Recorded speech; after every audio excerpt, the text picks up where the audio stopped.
अध्याय 6 शल्य चिकित्सा के जनक सुश्रुत। कहानी अध्ययन से पूर्व। चरक, वरामिहिर, पंतजलि, वाग्भट, ध्वन्वितीर, हिप्पोक्रेटिस। उपरोक्त चित्रों को पहचान करके बताइए कि चिकित्सा के क्षेत्र में इनका क्या योगदान है। कहानी का मूल तत्व, नागरिकों के प्रयास से ही देश की प्रगति संभव है। भारतीय चिकित्सा विज्ञान प्राचीन काल से ही श्रेष्ठता के गुण को हासिल किए हुए है। इस पवित्र भारत भूमि पर सुश्रुत, मातृजीवक, चरक और वाग्भट जैसे यशस्वी चिकित्सा शास्त्रियों का जन्म हुआ। ये सभी शल्य क्रिया के महान विचारक थे, जिन्होंने असाध्य रोगों को सफलतापूर्वक ठीक कर दिखाया। भारत की एक प्राचीन नगरी है वाराणसी। गंगा की निर्मल धारा सहस्त्रों वर्षों से इसके आंचल में मचल मचल कर बहती रही है। इस नगरी का अपना सैकड़ों वर्ष पुराना वैभवशाली इतिहास है। हमेशा से यह नगरी शिक्षा का बड़ा केंद्र रही है। प्राचीन काल में यह काशी राज्य की राजधानी थी। आज से लगभग 2500 वर्ष पहले की बात है। गंगा तट से थोड़ी दूर तक पाठशाला थी। वहाँ आयुर्वेद की शिक्षा दी जाती थी। दूर दूर से विद्यार्थी यहाँ आते और शल्य चिकित्सा का ज्ञान प्राप्त करते।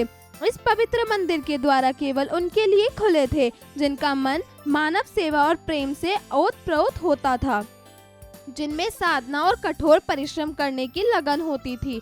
इस पाठशाला के आचार्य थे महर्षि सुश्रुत। शल्य चिकित्सक के रूप में उनका यश चारों दिशाओं में दूर दूर तक फैला हुआ था। वे स्वयं काशी के राजा दिवोदास के शिष्य थे।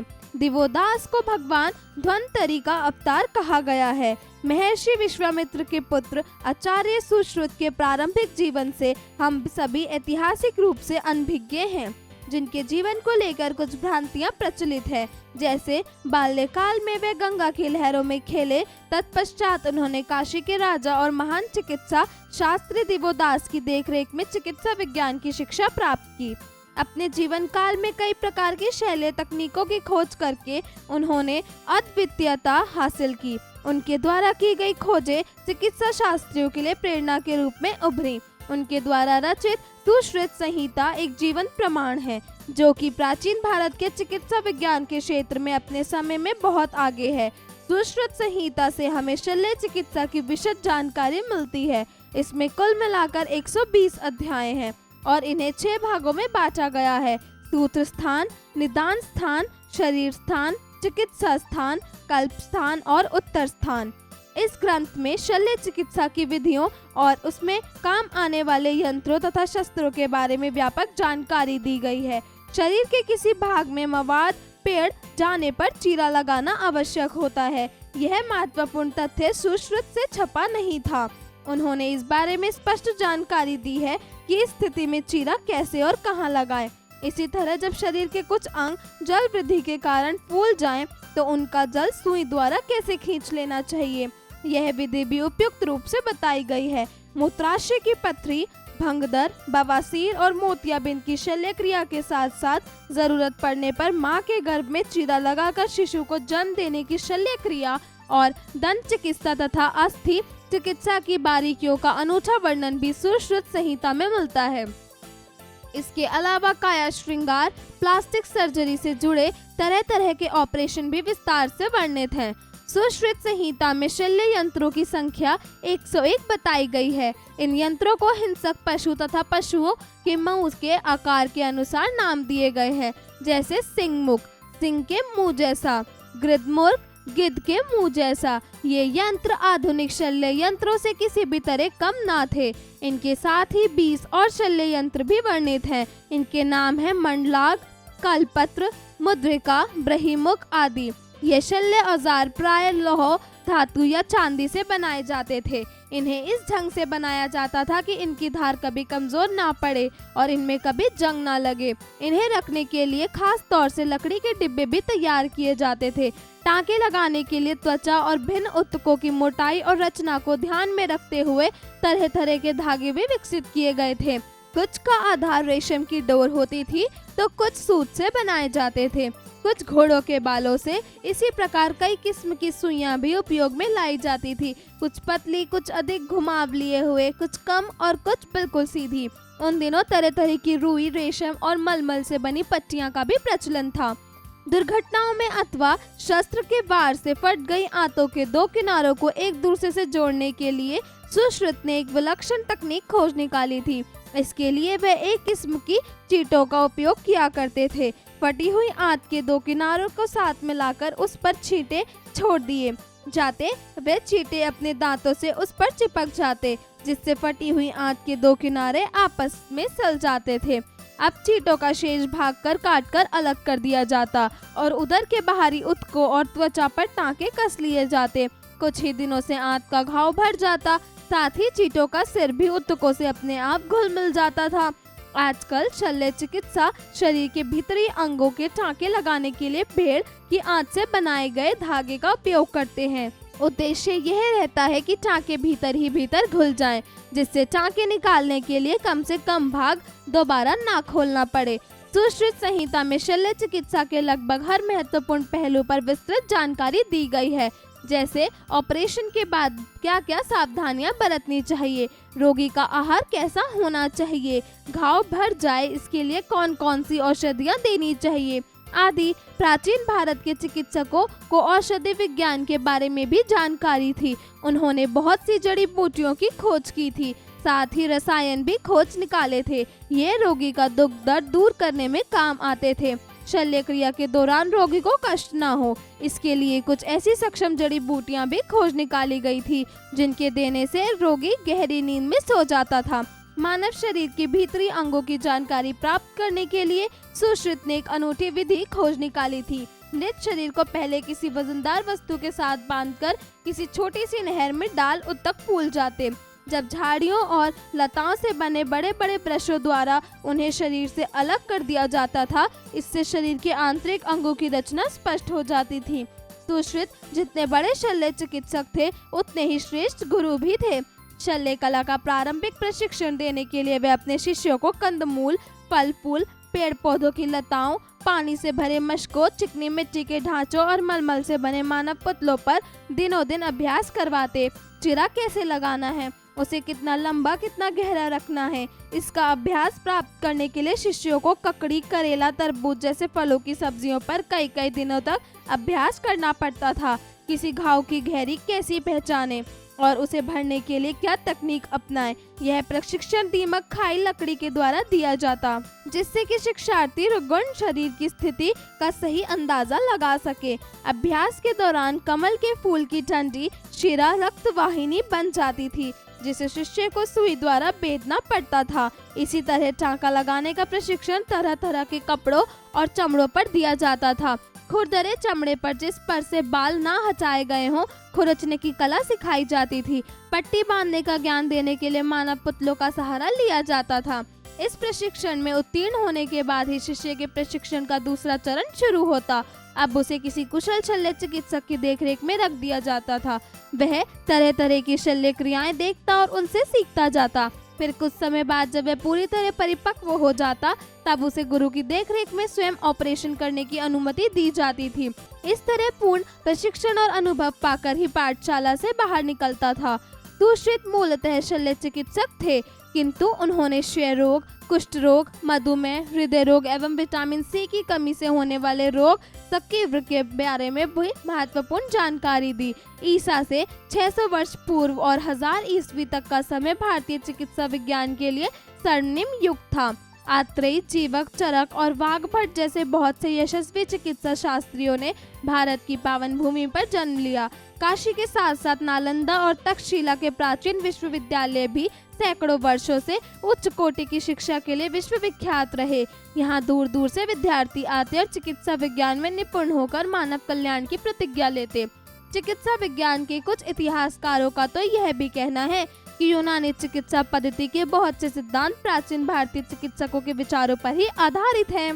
शब्दार्थ: पाठशाला अर्थात विद्यालय, शल्य चिकित्सा अर्थात चीरफाड़ द्वारा इलाज, टांके अर्थात त्वचा को सीलना, रोगण अर्थात बीमार अस्वस्थ, बेधन अर्थात भरना बंद करना, जीवंत अर्थात जीता जागता, प्रशिक्षण अर्थात ट्रेनिंग, परिपक्वता अर्थात समझदारी पहचान करना। प्राचीन काल अर्थात पौराणिक काल, कई शताब्दियों से पहले का समय। आंत अर्थात अंतड़ी, पेट के भीतर की लंबी नली जिसमें भोजन की पाचन क्रिया होती है। उच्चारण करें। वाग्भट, शल्य क्रिया। सुश्रुत, सूत्र स्थान। चिकित्सा शास्त्री, परिपक्वता। अध्यापन संकेत, शिक्षक शिक्षिका कक्षा में बच्चों को उस क्षेत्र में किए गए विभिन्न चिकित्सकों और प्रयासों के बारे में जानकारी दें। अभ्यास कार्य, जरा बताइए। प्रश्न 1, दिए गए प्रश्नों के उत्तर बताइए। क, आचार्य सुश्रुत को किस कला में प्रवीणता हासिल थी? उत्तर, आचार्य सुश्रुत को शल्य चिकित्सा में प्रवीणता हासिल थी। ख, चिकित्सा शास्त्री दिवोदास का सुश्रुत जीवन काल में योगदान था। उत्तर, चिकित्सा शास्त्री दिवोदास को भगवान धन्वंतरी का रूप कहा गया और महर्षि सुश्रुत स्वयं दिवोदास के शिष्य थे। उन्होंने दिवोदास की देखरेख में चिकित्सा विज्ञान की शिक्षा ग्रहण की। ग, सुश्रुत संहिता में शल्य यंत्रों की संख्या कितनी बताई गई है? उत्तर, सुश्रुत संहिता में शल्य यंत्रों की संख्या 101 बताई गई है। घ, शल्य क्रिया के दौरान रोगी को कष्ट न देने के लिए किन उपायों को अपनाया जाता था? उत्तर, ऑपरेशन के बाद कोई कष्ट न होने पाए इसके लिए भी उपाय लिखे हैं, जैसे कि कैसा आहार देना चाहिए, घाव भर जाने के लिए कौन कौन सी औषधियाँ देनी चाहिए आदि। ड़, भारतीय चिकित्सा काल को स्वर्णिम युग किसे मनाया गया है? उत्तर, चिकित्सा काल को स्वर्णिम युग इसलिए कहा जाता है क्योंकि इसी समय सुश्रुत, मात्रे, जीवक, चरक और वाग्भट जैसे यशस्वी चिकित्सा शास्त्र में उनका जन्म हुआ। यह सभी शल्य चिकित्सा के महान विचारक थे। उन्होंने असाध्य रोगों को सफलतापूर्वक ठीक कर दिखाया। जरा लिखिए। प्रश्न 2, दिए गए प्रश्नों के उत्तर लिखिए। क, प्रस्तुत पाठ में वाराणसी के महत्व को किस प्रकार प्रदर्शित किया गया है? उत्तर, प्रस्तुत पाठ में वाराणसी के महत्व को बताया गया है कि किस प्रकार वाराणसी का सैकड़ों वर्ष पुराना वैभवशाली इतिहास रहा है। 600 से 1000 के बीच यह चिकित्सा विज्ञान के लिए स्वर्णिम युग रहा है, जिस समय शल्य चिकित्सा के साथ साथ क्षय रोग, कुष्ठ रोग, मधुमेह, हृदय रोग आदि के बारे में भी महत्वपूर्ण जानकारी उपलब्ध रही है। ख, प्राचीन भारत के कौन कौन से विद्यालय उच्च कोटि की शिक्षा के लिए प्रसिद्ध थे? उत्तर, प्राचीन भारत के समय वाराणसी शिक्षा के लिए एक प्रसिद्ध जगह हुआ करती थी। वाराणसी सहस्त्र वर्षों से एक बड़ा शिक्षा का केंद्र बना हुआ है। ग, सुश्रुत द्वारा खोजी गई शल्य यंत्रों की संख्या कितनी बताई गई है? आकार के अनुसार नाम भी बताइए। उत्तर, सुश्रुत द्वारा खोजी गई शायरी यंत्रों की संख्या 101 है। इन यंत्रों को हिंसक पशु तथा पक्षियों के मुंह के आकार के अनुसार नाम दिए गए हैं, जिसे सिंह मुख, गृद मुख। यह यंत्र आधुनिक शल्य यंत्रों में से किसी भी तरह कम न थे। इनके साथ ही 20 और शल्य यंत्र भी वर्णित हैं। उनके नाम हैं मुद्रिका, ब्रह्ममुख, करपत्र, मंडलार्घ पत्र आदि। घ, सुश्रुत संहिता में चिकित्सा विज्ञान के किन किन महत्वपूर्ण पहलुओं की जानकारी दी गई है? उत्तर, सुश्रुत संहिता में मोतियाबिंद के ऑपरेशन करने की विधि को विस्तार से बताया गया है। उन्हें शल्य क्रिया द्वारा प्रसव कराने का भी ज्ञान था। सुश्रुत को टूटी हुई हड्डियों का पता लगाने और उनको जोड़ने में विशेषज्ञता प्राप्त थी। शल्य क्रिया के दौरान होने वाले दर्द को कम करने के लिए वे मद्यपान या विशेष औषधियाँ देते थे। प्रश्न 3, दिए गए वाक्यों में रिक्त स्थानों की पूर्ति कीजिए। क, सभी चिकित्सा शास्त्री डैश के महान विचारक थे। उत्तर, शल्य क्रिया। ख, महर्षि विश्वामित्र डैश के पिता थे। उत्तर, सुश्रुत। ग, विभिन्न प्रकार की चिकित्सा की बारीकियों का अनूठा वर्णन डैश में मिलता है। उत्तर, सुश्रुत संहिता। घ, प्राचीन भारत के चिकित्सकों को डैश विज्ञान के बारे में जानकारी थी। उत्तर, शल्य। ड़, यूनानी पद्धति के बृहद सिद्धांत डैश चिकित्सकों के विचारों पर ही आधारित है। उत्तर, प्राचीन भारतीय। प्रश्न 4, दिए गए प्रश्नों के लिए उचित विकल्प का चयन कीजिए। क, प्रस्तुत अध्याय में कौन सी कला की चर्चा की गई है? शल्य क्रिया, विद्युत क्रिया, क्रीड़ा, इनमें से कोई नहीं। उत्तर, शल्य क्रिया। ख, आचार्य सुश्रुत को किस गुरु से शिक्षा अधिग्रहित हुई? विश्वामित्र, कालिदास, देवोदास, भाग्यभट्ट। उत्तर देवोदास। ग प्रसिद्ध ग्रंथ सुश्रुत संहिता को कितने अध्यायों में वर्गीकृत किया गया है? 130, 110, 120, 140। उत्तर 120। घ शल्य क्रिया के दौरान रोगी के ऊतकों लताओं को किससे अलग कर दिया जाता था? लकड़ी से, झाड़ू से, कंघी से, ब्रश से। उत्तर ब्रश से। ड़ आचार्य सुश्रुत किस क्षेत्र में निवासरत थे? वाराणसी, उज्जैनी, पाटलिपुत्र, इनमें से कोई नहीं। उत्तर वाराणसी। प्रश्न 5, दिए गए वाक्यों में शुद्ध अशुद्ध का चयन करके लिखिए। क आचार्य सुश्रुत की पाठशाला गंगा तट पर स्थित थी। उत्तर सही। ख सुश्रुत संहिता में शल्य चिकित्सा की जानकारी मिलती है। उत्तर सही। ग महर्षि सुश्रुत ने कैंसर उपचार की औषधियों का भी निर्माण किया था। उत्तर गलत। घ अधूरे प्रशिक्षण के उपरांत ही सुश्रुत अपने शिष्य रख लेते थे। उत्तर गलत। ड़ आचार्य सुश्रुत के पास विद्यार्थी दूर दूर से प्रशिक्षण के लिए आते थे। उत्तर सही। प्रश्न 6, दिए गए शब्दों का उचित रूप से मिलान कीजिए। क देवोदास। उत्तर चिकित्सा शास्त्री। ख पाठशाला। उत्तर गंगा तट के समीप। ग सुश्रुत। उत्तर शल्य चिकित्सा। घ प्राचीन नगरी। उत्तर वाराणसी। जरा सोचिए। प्रश्न 7, वर्तमान समय में शल्य चिकित्सा सेवा ना होकर पेशा बन गया है। इस कथन की पुष्टि संवाद द्वारा कीजिए। जरा भाषा पर गौर कीजिए। प्रश्न 8, दिए गए कर्तावाच्य वाक्यों को कर्मवाच्य वाक्यों में परिवर्तित कीजिए। क झाड़ियों और लताओं से बने ब्रश ऊतकों को शरीर से अलग करते हैं। उत्तर ब्रश ऊतकों को शरीर से अलग किया जाता है जो झाड़ियों और लताओं से बने होते हैं। ख सुश्रुत ने हर महत्वपूर्ण पहले पर विस्तृत जानकारी दी है। उत्तर पहलू पर विस्तृत जानकारी सुश्रुत द्वारा दी गई है।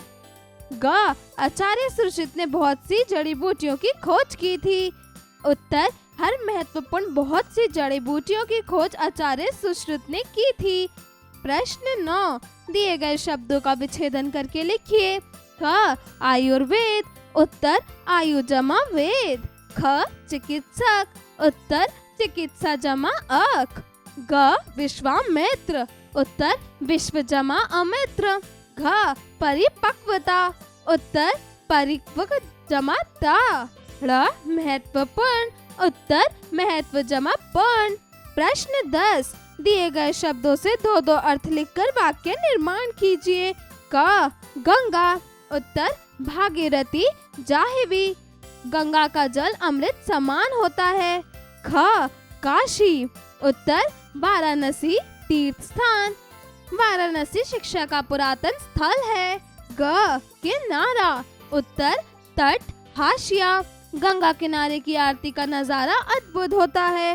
प्रश्न 11, दिए गए शब्दों के 3-3 पर्यायवाची शब्द लिखिए। क चिकित्सक। उत्तर हकीम, उपचारक, वैद्य। ख भगवान। उत्तर प्रभु, परमेश्वर, भगवान। घ वैभव। उत्तर शक्ति, ऐश्वर्य, महता। घ हिंसक। उत्तर घातक, मारने वाला, कष्ट पहुंचाने वाला। ड़ दुर्घटना। उत्तर घटना, वाक्य, वारदात। जरा रचनात्मक कार्य कीजिए। प्रश्न 12, पाठ में प्रस्तुत शल्य चिकित्सा के दौरान उपयोग में लाए जाने वाले शल्य यंत्रों के चित्र बनाएं एवं उनके नाम भी लिखिए। जरा दिमाग लगाइए। प्रश्न 13, ऐसे प्रमुख चिकित्सकों के बारे में जानकारी एकत्रित कर कक्षा में चर्चा करें जिन्होंने चिकित्सा के क्षेत्र को अपने योगदान से प्रकाशमय किया। प्रश्न 14, चिकित्सा के क्षेत्र में नोबेल पुरस्कार पाने वाले व्यक्ति के नाम लिखिए। प्रश्न 15, दिए गए शास्त्रों के लेखकों के बारे में जानकारी एकत्रित करके लिखिए। अष्टांग हृदय, भाव प्रकाश, माधव निदान, शारंगहार संहिता, योग दर्शन। जीवन कौशल एवं मूल्य परक प्रश्न। प्रश्न 16, प्राणी मात्रा की पीड़ा को कम करना ही सच्ची सेवा है। आप संसार के प्राणी जगत में किस प्रकार की सच्ची सेवा भाव रखना चाहेंगे?